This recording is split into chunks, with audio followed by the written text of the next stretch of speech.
Welcome to the Jewish Drinking Show, the number one podcast for drinking in Jewish wisdom, history, tradition, and more. Welcome to the 105th episode of the Jewish Drinking Show. I'm your host, Rabbi Drew Kaplan, and I'm very excited to welcome first-time guest of the show, Dan Rabinowitz. Thank you. Thank you for having me. My pleasure. My pleasure. So for those listeners out there, Dan and I have never connected. This is our very first time ever connecting. But for those who are even less familiar with him than I am, he is a lawyer, technologist, and author, and he's had a decades-long passion for the practice of food. He has consulted with restaurateurs in the U.S. and abroad, developing cocktail menus that highlight the kitchen, local ingredients, and create a sense of place and time. And relevant to our conversation, for our purposes, he's also a creator, founder, co-founder of DEKō Cocktails. Yes, co-creator, founder. Co-creator and founder, along with a couple other guys. Yeah, we have two partners. It's myself and a partner up in Long Island, and then we have someone in New York and in the city as well that works with us. Cool. And you're in the greater DC area. Yes. Not to be confused with the Golden Spring, but Silver Spring. Yes, Silver Spring, exactly. Okay.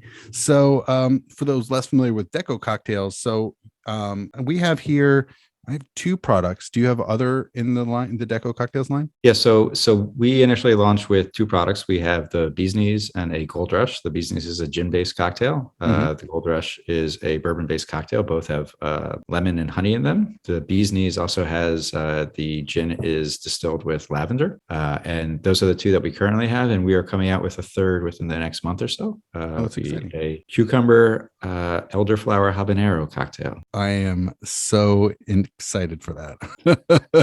There is so much to love about that. Wow. The jalapeno was the cherry on top. That's super exciting. Yeah. Okay. Well, it sounds like it's very refreshing for the warm weather. Yes. Refreshing, but still, still has backbone. Yes. And also, I just have a couple of notes before we even get into the cocktails, which is notable. It's under kosher certification by the Star K out of Baltimore. So that there's probably not too many kosher certified prepackaged kosher cocktails out there, right? Right. So first I would actually sort of distinguish all these ready to drink cocktails. So Yes. there are two types if we're looking at it at a high level. The first type are the ones I think most people are more familiar with, and those are the canned cocktails. Right. Those are, they're ready to drink in a can. There are two reasons that we did not go that route. One is the canned cocktails have carbonation, which allows you to mask imperfections. That's one of the reasons I have it. And then two, just the aesthetics of pouring from a can. I mean, a cocktail is supposed to be something that is luxurious, is elegant, is supposed to make you feel like you're doing something. When you open up an aluminum can and you pop it open, it just doesn't evoke anything. I will say there's times and places for everything. So a previous episode we've had is Tip Top Cocktails. Yes. Neil Cohen from Atlanta. So he's been on to talk about those cocktails. And, since we even published that episode, their cocktail, and he in that episode talked about how it really came about at music festivals, the desire to have not just beer and not just other stuff like that, but even a cocktail at a music festival. And since that episode published, he also discussed Delta picked them up. So people flying Delta can have kosher-certified canned cocktails. So there's definitely a time and place for everything. Yeah, sure. And I don't mean to jump I know you're not trying to bash them, but yeah, there's definitely pros and cons to everything. And like you said, like those are more in transit. No one's going to bring what are these 375 mLs? Yes, 375 ml bottles to certainly not on a plane, right? No. So that's not possible. But at the same time, if you're at home, would you want to necessarily open a can, or certainly if you're having a bunch of friends over, maybe less so, right? Less so, yeah. So we went the bottle route, and there certainly aren't any RTDs or ready to drink cocktails in glass that have the kosher certification. So this is so you're pioneers, really. Yes. In this market niche. Yes, we wow. are. Oh, that's really neat. Yeah. And like I said, Tip Top, they're more for, in transit and so forth, but these would be great for hosting. Yes. Like for a party. I mean, that's sort of where this began. So How far back was that? I've been doing, I've been playing with cocktails for at least 10 years or so, maybe even longer. And what that evolved or devolved into, depending on, I guess, one's perspective, is we would regularly host Thursday evenings. I would host friends, and we would do, I'm also a cook, and I would do homemade pizza and cocktails. And we do it. I have a marble counter at my house, sort of a bar, and we call it the marble counter. And I would serve these cocktails, and every week I try to do a couple different ones. I draw up a small menu, maybe 2 or 3 cocktails every week. And it was great. My friends loved it. I loved it. But at the same time, they just couldn't replicate what I did at home. Oh, wow. So they were like, so I started coming up with ways to bottle the cocktails. So that way, while it was great for them to come over, I know that not everyone wants to, come out on a Thursday night at 9:00. I can understand that. You want to just hang out at home in the pajamas. Yeah. So I wanted to figure out a way to make that possible for them, to sort of bring the bar to them. But not sacrifice on the quality or anything else. And that's sort of where this was born, just so everyone can experience that all the time. I'm still shocked that even they couldn't, were you saying, this is exactly what I used, this proportion? Yeah, this is what I use. But the interesting thing about cocktails, and it really is something that excites me, is it has a lot of pluses. So when you mix a cocktail, you get instant gratification. You make it, you get instant feedback. You get all that. You can pack a lot into a cocktail. You can make it really complex and a lot of fun. At the same time, because a cocktail is only 4 or 5 or 6 ounces, if anything is imprecise, it throws everything off. So it has to be measured exactly. The stirring or the shaking, it has to be done with some amount of precision to it. So in order to fully replicate that, yes, you'll get something good, but if you're really trying to replicate it, even though it doesn't seem like it, there's so many small factors that go into making a great cocktail. So in the end, for them, it was easier either to come to my house or for me to give them something than for them to try to do it at home. Yeah. So that's a really interesting origin story. How did you connect with the other 2 co-founders to make DEKō happen? I met the other main co-founder. So there's someone that I founded it with. His name is Ushi. He lives on Long Island. And then we have a third partner who came in a little bit later. But Ushi was the one that brought the idea to me because he was frustrated. He entertains a lot. He has, people all the time, and he enjoys cocktails, but he was faced with this problem that he wasn't making cocktails for all his guests. So how do you get cocktails for everyone? You could hire a bartender, but that's hit or miss. Sometimes they're good, sometimes they're not. How many can they crank out? A lot of times you're at their mercy. And he just wanted to be able to serve cocktails like he served wine or, any other drink. And he approached me and said, "What? Ready to pour." Yeah. Ready to pour. The only thing that you have to do with our cocktails is literally you put them in the refrigerator, just leave them there, take them out, you open the bottle and you pour. That is the sum total of what's required. Yeah. Because it goes back to that orange story that I understand. I don't want to make it difficult for anyone. I don't want to have to tell them to pour this precisely. Or one of the frustrations that I have, there are other companies that offer cocktail kits, right? So it comes with, let's say, a syrup, but then you have to buy the lemon, or then you have to go buy the base spirit. And then, it's 2 base spirits that you need. And then the next month's cocktail is like a 3rd base spirit that you have to go out. So we wanted to avoid that. We really want to be able that it's as if you have a bartender there. Like you don't have to do anything. The bartender doesn't ask you to come behind the bar to make the drink. So he just pours it, you pour it in your cup, and that's it. And that was the idea here. That's great. And how long ago did you decide, along with Ushi, to get DEKō going? So we started this around 2 years ago. There's been a steep learning curve for both of us, considering neither of us have any, formal experience, certainly, in the liquor industry, which is a beast unto itself. Can I ask, what have been some major learnings or surprises that you've encountered in those couple of years? So one of the most challenging aspects is logistics. We can work with a formulation. We can work with our distiller to come up with, a product. We can talk about, where we're going to source ingredients from, but then lining everything up from the bottles to the labels to the regulatory approvals to getting the ingredients. And then you have to overlay that with kosher. So while, it's pretty straightforward, at the same time, everything either has to be fully, in its natural state, or if it's processed, it has to be kosher, but especially when you're doing something at a commercial level, not many things are not kosher certified. So, you're struggling to both honest and with the formula, while at the same time trying to maintain the necessary, standards for the kosher. So that certainly presented some challenges there. That was, I think, probably the single most challenging issue was the logistics. And especially now with COVID, we've had problems getting glass bottles forever from China. It's just really hard to get glass shipped from China. And we've had distributors and suppliers tell us it's going to be there, it's going to be there, it's going to be there. And then 3 months go by and they're like, yeah, we just decided it was too expensive to ship from China at all. So we never put anything on the boat. Whoa. You're like, what? Wow. So logistics certainly have been challenging. Well, that's very, the last 2 years specific because of supply chain challenges. Yes. Yes. Hey there, I wanted to see how you're enjoying the episode so far. If you have any feedback, comments, questions, anything, please let me know. And also, if you have topics as well as potential guests, including, who knows, maybe yourself, please let me know. Feel free to reach out to me at drew@jewishdrinking.com. Thank you, and now back into the show. Did you decide to start this like spring 2020? So it was a little bit before that. We had, starting putting feelers out. We were trying to find a distillery that would work with us. Mm-hmm. It took us a little time to identify our current partner. So, we started a little bit before that, but it really picked up then. And so the distillery in Long Island, right, that you partner with, were they already under kosher supervision? No, they are not. And just sort of to clarify for your listeners. So sure.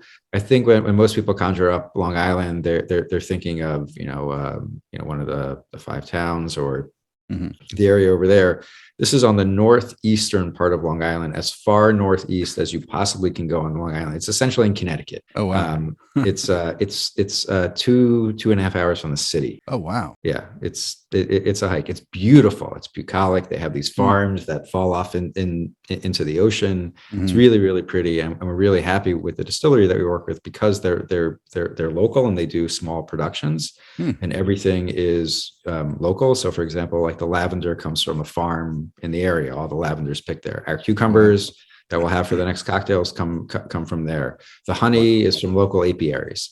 So the distillery was really embraced the idea of using local and natural, which was important for us. Mm-hmm. And so they were not kosher certified. They had not done anything before this that was certified, mm-hmm. but at the same time, they certainly were very open to it, and they frankly were intrigued by it.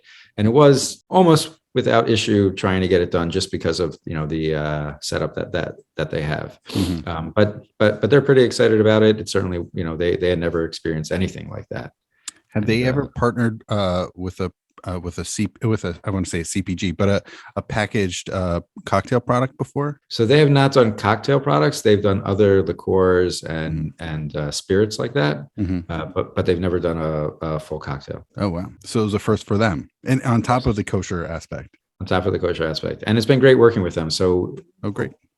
I come up with a cocktail. I have the general proportions and the ratios and, mm-hmm. and what we're looking to, and then the flavor profile. And then I sit down with them and talk through what we're looking for at the end. Mm-hmm. And then they transform what I did, at home into a commercial formulation that we're able to produce at scale. Mm-hmm. And the base spirits, were they already making those? So the base spirits are all made in house. So mm-hmm. the gin is from locally milled corn, mm-hmm. and when they do that, then they distill the lavender through that. Mm-hmm. Same with the bourbon. So the bourbon, yeah. I think that the bourbon they may that's also local, and they've been aging it. They have a warehouse where they age their own bourbons. Mm-hmm. I don't remember the year on it. It might be 4 year, the one that we use, the minimum of 4, I think. But that's all done in house, as is pretty much everything else. Mm-hmm.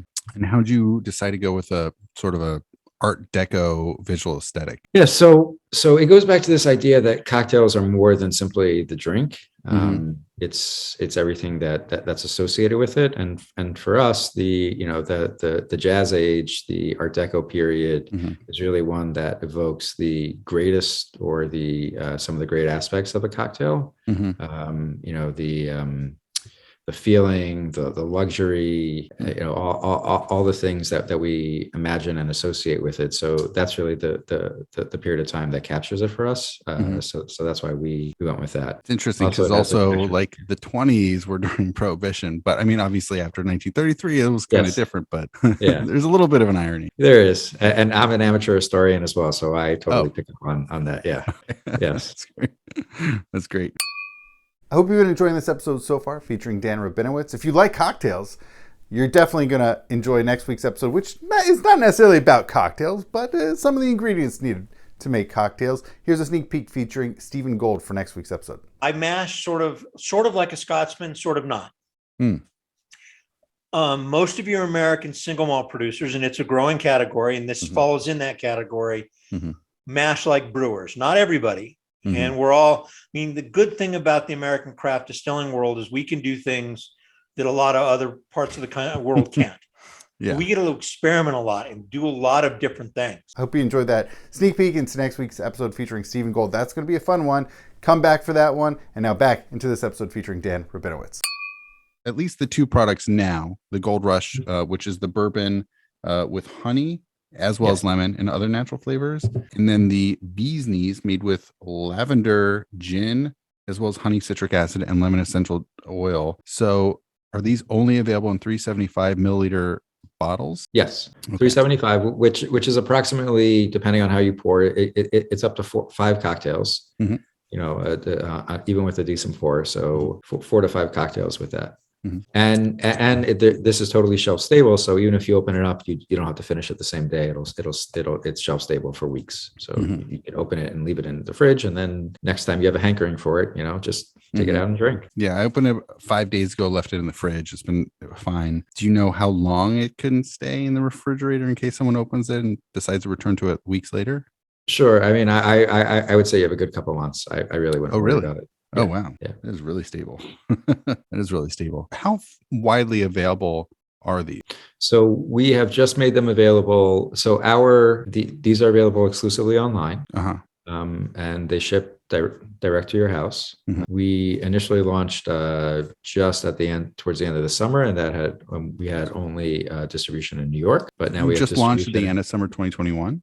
Yes. Oh, it's less than a year. Yeah. Wow. Okay. Yeah. Very, very recent. Yeah. So it's available online, and we ship to around, it's like 30-ish some states. We have the handful that we don't online. Most states.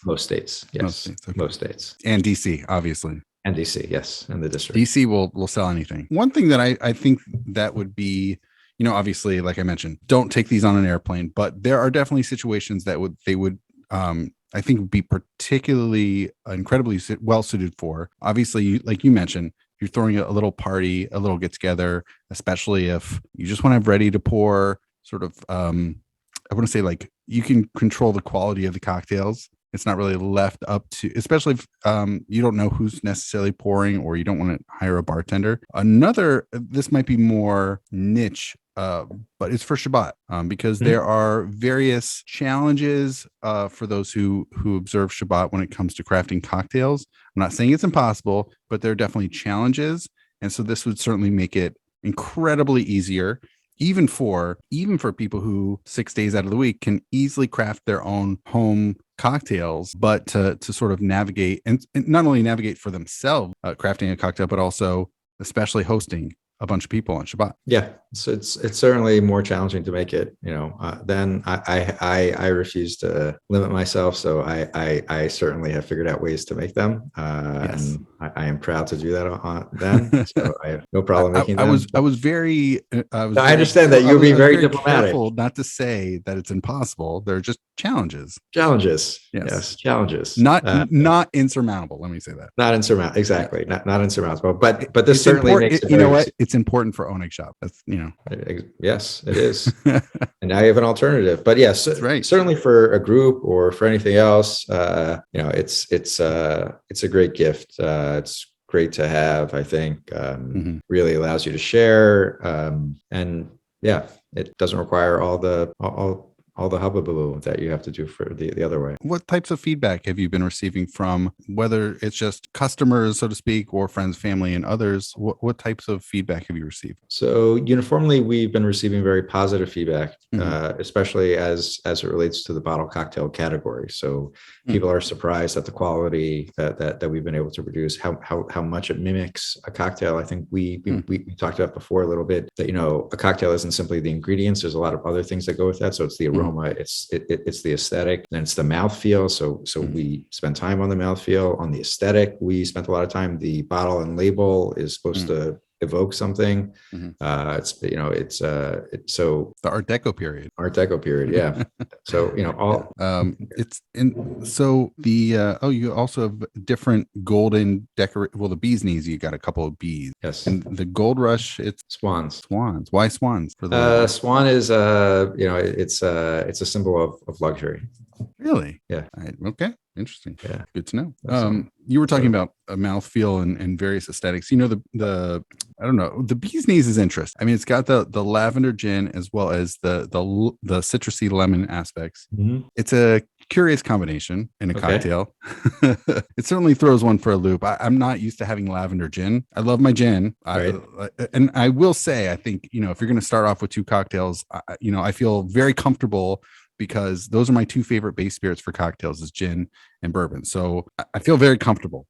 But lavender gin is definitely a curveball, but it's neat. Yeah, that's what and citrusy. We're trying to take a classic or something like a classic, put a slight spin on it. And it's an interesting mouthfeel. It's got a little of the smoothness, almost like I'm not unfamiliar from gin of that like interesting mouthfeel. So it's but the bourbon one, the Gold Rush, that's an interesting one. Definitely honey coming up, like very noticeable honey. And the bourbon I don't think hits one really, it's not like it punches in the face, the bourbon. Like really the honey leads. Yeah, and because the honey really works really well with the bourbon, because the bourbon has that natural sweet note to it, and the honey also has a sweet note, but it also has a brightness to it that picks up the bourbon there. And then the addition of the lemon just really kicks that up just a little bit more. Well, it cuts it a little bit. And also it's not like a totally sweet honey. It's like a fermented honey. So it's not like bourbon sweetness plus honey sweetness.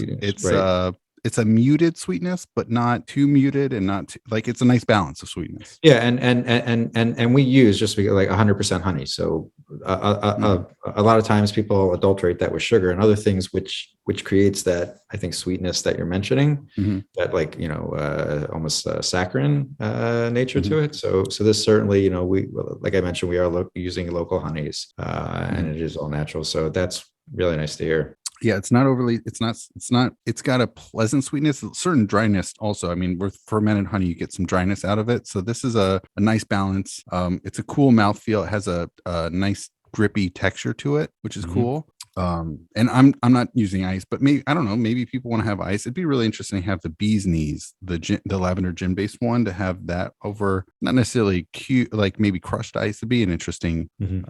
I mean, I'm happy to do these icelessly, but for those who might like some ice, interesting. Yeah, it comes down to preference, right? You certainly can add ice to it. But the Gold Rush is totally fine icelessly. Okay, that's interesting. I like I said, I think the mouthfeel, it's got a really cool texture to it. It's good.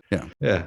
And a cocktail is really a mixture. So the idea that you could get all those different, experiences, whether it be the taste, the mouthfeel, that's really what translates to a cocktail for me, as opposed to just some like flavored alcohol or like some, right. And these are not overly boozy. They're not extreme, meaning that they're not too light and they're not overly boozy. Like, they're a nice balance. And especially the Gold Rush, the citrusy aspects, the lemon cuts the alcohol, so it's like a nicely balanced cocktail all throughout. Yeah, I mean, the ABV on these is exactly what you would get in a bar. So it's around, I think one is 18 and one's 21, but that's what you would expect if you'd make it at home or you make it in the bar. Yeah, the Gold Rush is 20 and bee's knees is 17 or 20. Yeah. 18 and 21. Yeah, but that's what you would expect to get. So we were trying to replicate it exactly as you would get that. So just like in a regular cocktail, like you don't want necessarily the alcohol to lead. You want it to be a component within others. You might want to accentuate that or, highlight certain aspects of the alcohol, but you certainly don't want it to be too alcoholic, Mhm. too sweet, too citrusy, and you're really looking for that happy medium. Imagine if someone really wanted to boost the booziness, they could throw in some extra spirit, especially the Gold Rush. They can throw in some extra bourbon if they really wanted to. Yeah. It'd be great for Purim or Simchas Torah, I guess, to toss that in. But they're fine as they are. You know what? We've been talking this whole time, and I felt incredibly derelict. So obviously, I know what I'm drinking. I'm drinking these 2 DEKōs. What are you drinking this evening? Oh, so I just got this. I think it's a rye, a smooth ambler, I think they call it. Scout, Old Scout. Cool. They search out, what's the name applies, Old Scout. They search for old barrels, like all these companies now do, to try to find something that's been around for a while. It's a really nice rye. I prefer rye to bourbon. I like the spicy as opposed to the sweetness of it. Yeah. So I'm a big rye fan. This happens to be like it's bottled in bond or barrel strength, so it's a little bit heavier. 100 proof. Yeah, like 125 or something. A little water with that. Yeah. Oh, so it's more cast strength. Yeah, cast strength, I guess. Yeah, a little up there. Really nice though. Cool. That's great. Keeping it simple with some spicy rye. That's right. Barrel strength. Barrel strength. Hey, that's great. It's a Wednesday night. Why not? Yeah. And so now you mentioned all I think is the jalapeno, but there's more to that third product on its way. You said cucumber, elderflower, habanero, jalapeno. Yeah. And what's the base spirit on that? So it's a vodka based. No vodka. Okay. So what we actually do is it's really a neutral spirit, but we can call it vodka. Yeah. And then what we do is we macerate cucumbers, and we distill that through the cucumbers. So we get the distillate through the cucumbers, and we do the same again with the jalapeno. Oh, wow. So it's if you think about it, it's like cucumber infused vodka, I guess, is maybe the way that we do it. But so it's got a very clean green aspect to it. Yes. Yeah. Right. With a really nice aroma. The aroma is terrific. You get the cucumber on the nose. It's really nice. Oh, wow. That's really neat. And I know you mentioned earlier, and before we got derailed by the challenges of supply chain issues with glass, but what you had mentioned, it's been really interesting working with the distillers to create these combinations for these cocktails. What's that process been like, especially as far as, and also having to translate it from doing something in your kitchen to on an industrial, like a more commercial level? Yeah. So, I mean, what I found is that I had to hone my vocabulary, because, I could come up with a cocktail and, you do it at home and maybe you batch it. So maybe you make it, 5 times or 6 times the amount or 10 times the amount, but then translating that into hundreds of bottles, you can't just take the recipe and then, just multiply that out. Really? So instead, what you have to start doing is you have to start thinking about the cocktail differently and try to break it down to its component parts, as well as what the goals that you're hoping to achieve with that cocktail, whether it be the spicy, whether it be the citrus, whether it be the honey, whether or not you want a roundness to it, or would you like it to be a little bit more sharp edged? So taking that and being able to articulate that was really important, because then I could sit down with the people at the distillery and say, okay, here's the cocktail as I made it, and we all taste it. And then I explain what it is about the cocktail that I really like and what I want to replicate. And then they're able to take that and say, okay, so for us, we're going to use lemon juice, which we use. And then we need to just have a touch of citric acid, which dries things out a little bit, just because that has a stabilizing effect on the lemon juice. And just the amounts that we use. So they may come up with that. I would never do that at home, or at least I wouldn't necessarily do that at home, but that's like a translation that they have to come up with. And the only way that they can get there is if we can describe, at generally what we're looking for to do that. But it's been a great process. If sometimes, frustrating, because you assume that, something like a cocktail with 4 ingredients, 2 ounces of this, 3/4, and an ounce of this should be really easy to replicate. You just scale it. You just multiply. You just scale it, right? You just scale it. That's all you have to do. Squeeze a lot of lemons. Right. Wow. What's an interesting learning experience. Yes. Wow. Yes. Hey there, I hope you're enjoying this episode so far. I want to break in again, and if you have ideas beyond the show, beyond the podcast, beyond this video content, if you have ideas for what Jewish drinking can bring you, whether it's, who knows, maybe it's Zoom sessions, maybe it's events, maybe, who knows, swag, please let me know. I'm very curious to hear from you, any ideas, things that we can do, things that I can bring you from Jewish drinking. So feel free to reach out to me at drew@jewishdrinking.com. I'm happy to bring that to you. All right, now back into the show. This has been a fascinating conversation so far, Dan, and I'm very excited to break into our listeners about this new cocktail you've been mentioning so far in this episode, which is Firefly, which very appropriately for this episode coming out in June, it is ready-made for the warm weather we've got, right? Yes, it's designed as a summer cocktail. Mm-hmm. So it's both the idea that you want to have something cooling, mm-hmm. but at the same time, even during the heat, it's sometimes nice to get like a little bit of spice. So what we did here was we combined that with a little bit of floral. So we started with those ideas, and we wanted to express that in a cocktail. So in terms of the cooling, we use cucumbers, which we macerated hundreds and hundreds of cucumbers.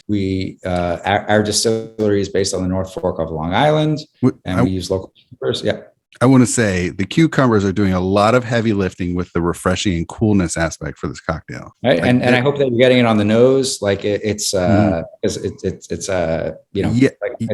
sat there for, I forget how many weeks we had it, or days we had it. And then they strain it out, distill it, but you still get that essence. Yeah. It's refreshing on the nose, but super refreshing on the palate. Yeah. Yeah. And then in the middle there, we incorporated, so the syrup is an elderflower syrup. So again, we're using local flowers that we're incorporating into a standard syrup. And then finally, we use a habanero tincture. So that's actually made in-house. And actually from a kosher perspective, it was a bit challenging.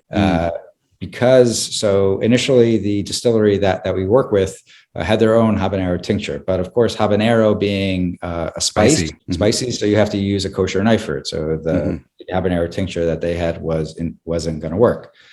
So in consultation with the rabbi, they identified commercially available habanero tincture. The problem is that our distillery did a 1-for-1 substitution between the tincture they have been using and the commercially available one. The problem is that the commercially available one comes in a container that looks like a shell out of Vietnam. And just as you would suspect with a shell out of Vietnam, it is explosive, and you don't want to get anywhere near that. So the 1-to-1 was far too hot. What we then did was we just went back to basics. We brought the rabbi in. We had a new knife. We did our own habanero kosher tincture.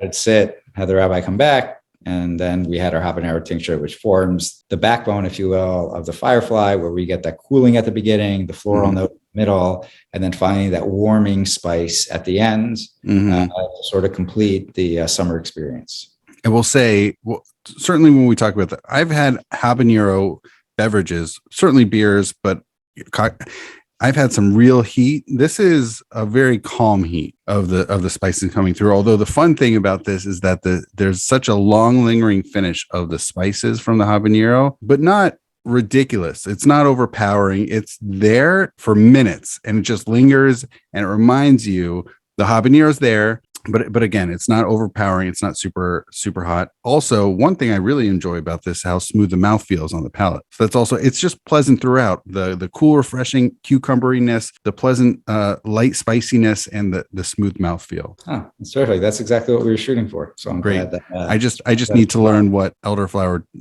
tastes or smells like. So as to the actual production, the production was literally, us taking local habaneros, slicing them, putting them in high proof alcohol, letting it sit for probably 2 weeks or so. We would test it, in the interim to make sure that the spice level was where we wanted. And then of course, figuring out exactly the precise amount down to forget how many decimal points that we get down to in order to make sure that it's exactly right. Because, to reach the point that you described, which is that you both have that heat in the warming sense, but then it lingers, but without that burning, uncomfortable feeling, more just like, a warming feeling in your body and also a tingling on the tongue. Almost the way that I like to describe it is something like you get from like salty potato chips, where it's sort of there and like you want more of it. You want more of it. Exactly. You definitely want more of this. You want more of it. It's just like tingly there, and it's exciting certain elements in your palate that you don't want. So in order to get that, it took us many, many, many iterations. I worked closely with my partner.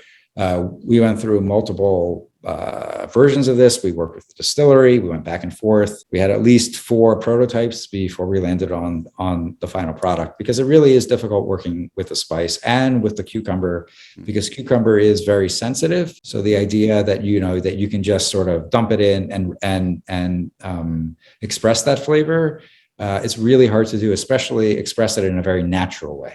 Oh, wow. A lot of times it really comes across as artificial. A lot of cucumber just doesn't have that freshness and that vibrancy and the brightness that you get from fresh cucumber. And that's really what we were looking to capture in the bottle, because that both in terms of the mouthfeel and the flavor, as well as the aroma. Wow. Yeah. That sounds like a lot of trips up to Long Island. Yes. There's a lot of trips up to Long Island. The far part of North Shore of Long Island. It's the very far part of Long Island. Yes. Wow. Yeah. Wow. And so this is your third product, right? For DEKō? This is our third product, correct. And this is designed for the summer. So we just launched this. And when did it come out? When is it available? We just launched it in the last week. Oh, wow. Yeah. Super fresh. Super fresh. Wow. Yes, super fresh for the summer heat. Are there any other products in development? Not that you need, but are there any other products in development? Yeah. So our idea is to both capture the location that we're in, but then also the time and place, because cocktails really do capture time and place. That's why every detail of the cocktail is so important. It isn't simply the liquid. It's trying to express or evoke a particular feeling that you have, the glamour, the enjoyment, the overall feel. Yeah. Well, you certainly have that from the visual aesthetics of the Art Deco aspect of sort of I want to say a bon vivant, but like a good time you're having. Yeah, and that's really what I think, what a great cocktail is. It's the ability to meld the different aspects of whether it be the flavors or of life, and to do so in a compelling way. So that's really what we were hoping to capture here. And then we are hoping to capture that in terms of time and place, in terms of seasonality as well. So we will have a summer cocktail. So this is our summer cocktail. And then, in probably we're shooting for the end of November, December, we will come out with our winter cocktail. Oh, very neat. Yeah. So keeps That's it very exciting. Yes. Wait, although that will not have spice. Yes. Yeah, it's great to have some, and it's light spice. So it's good. And so Dan, so obviously as someone who is currently, as we speak, enjoying this as it is RTD, it's ready to drink, it's ready made, but have you found that you can also augment or otherwise modify having this? Yeah, so it forms a great base. So the ideal way to drink this is you keep it in the fridge or not, and then you pour it over ice, chill it a little bit, just give it a couple turns over some ice, chill it, dilute it down just a drop, and that gives you everything that we've discussed on it. Now, if you want to sort of raise this up a level, there's a couple ways to do that. And they're all, and the idea behind DEKō is, as our tagline is, sip the ambiance. The idea is to sip, not worry about it, not to have to do anything, not to have to touch anything else. But at the same time, there's few small tweaks that one can do to sort of elevate it to the extent that you're interested in doing that. So first of all, the thing I always love to do is to take the lime garnish and to just serve the lime garnish over it. And the way that you make a lime garnish is actually fairly straightforward. I love using the Y peeler. I don't know if you're familiar, but for cocktails, Kan Rukkan makes this very inexpensive Y peeler. You just take it around the lime, and then after you take the thing, you just twist it. That's all you need to do. And then you put that on top, and then you have that. So that's a simple way to make it a little bit more seductive. But then you can do a couple of things with it, depending on where you're drinking it. So for example, if you wanted to turn this into a long drink or a tall drink, so it is excellent with tonic or sparkling water. The tonic plays really well with the cucumber.